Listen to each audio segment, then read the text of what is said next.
Esse ano, Israel terá a oportunidade ímpar de celebrar 70 anos de sua constituição histórica como nação. De fato, em novembro de 47, as Nações Unidas, através do voto Minerva do brasileiro Oswaldo de Aranha, trouxeram ali às nações a existência do atual Estado de Israel. Na própria terra física, Eretz Israel, e no dia 14 de maio de 1948, nascia de fato, no território israelense, o Estado de Israel. Ali estava por se cumprir uma das grandes profecias do profeta Isaías, o profeta messiânico, que mais apontou-nos acerca do Messias, e que desde os capítulos 40 até o capítulo 66 vai nos trazer inúmeras palavras proféticas acerca da descendência de Abraão, de Isaque e de Jacó. Do povo de Deus, do povo que Deus havia separado na velha aliança, e que desse povo Deus também traria a um povo eleito, a igreja, que seria formada de judeus e gentios, numa única árvore, numa única oliveira, conforme diz Paulo em Romanos capítulo 11. Esse ano será um ano especial para o Estado de Israel. 70 anos, um número muito especial para eles e para nós como igreja, como povo de Deus. Na verdade, Deus não tem dois povos, Deus só tem um povo. Na verdade, Deus não olha para Israel, a igreja, como dispensações. Há uma linha teológica chamada dispensacionalismo. Há uma outra linha que, ao longo da história da cristandade, entendeu que a igreja viera substituir o povo de Israel, que Deus não tinha mais nada a ver com o Estado de Israel, com o povo de Israel, o povo físico, o povo descendente legítimo de Abraão, Isaque e de Jacó.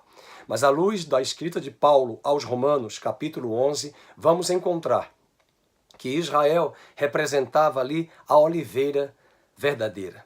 Nós, gentios, os ramos da oliveira brava, da oliveira que não era legítima, esses ramos da oliveira brava que éramos nós, gentios, povos egressos de todas as nações. Esses ramos haveriam de ser enxertados na oliveira verdadeira.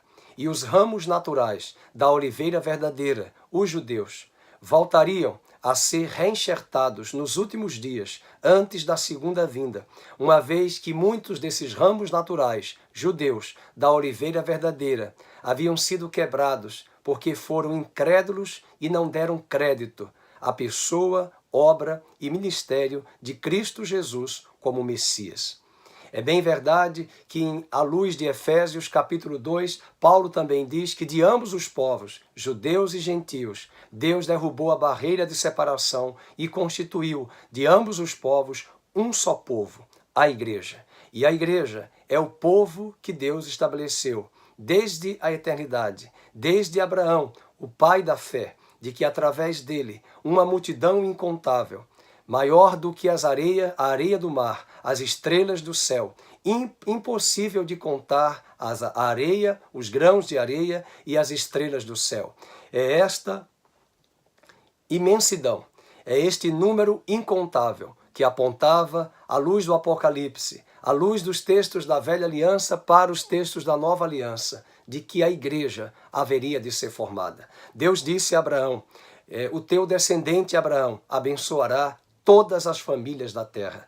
E Paulo nos afirma em Gálatas capítulo 3, que quando Deus chamou Abraão, ele tinha em vista não Isaque, mas Cristo, porque é em Cristo que todas as famílias da terra são benditas e abençoadas. Este ano Israel celebra 70 anos. Nesse próximo domingo, dia 1º de abril, vamos celebrar a Páscoa. A Páscoa que não nasceu no cristianismo, a Páscoa que nasceu no judaísmo, que tomou um novo sentido, um novo rumo, uma nova ressignificação nos dias da nova aliança, através de Cristo, naquela ceia pascal com os apóstolos. E foi nessa refeição, foi nesse ritual de Páscoa judaico, que Cristo com seus apóstolos tomou um dos 5 cálices, tomou um dos pães que eram presentes naquela refeição, naquela mesa, e disse, isto é o meu sangue, eu derramo por vós. E isto é o meu corpo. Isto,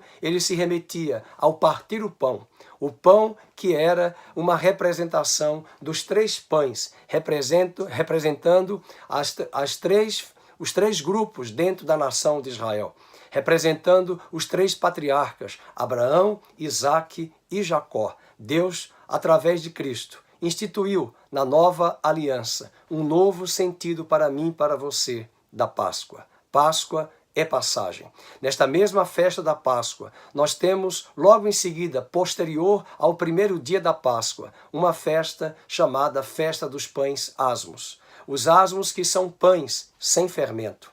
O fermento que é um símbolo do pecado. Um fermento que é o símbolo da malícia, da hipocrisia.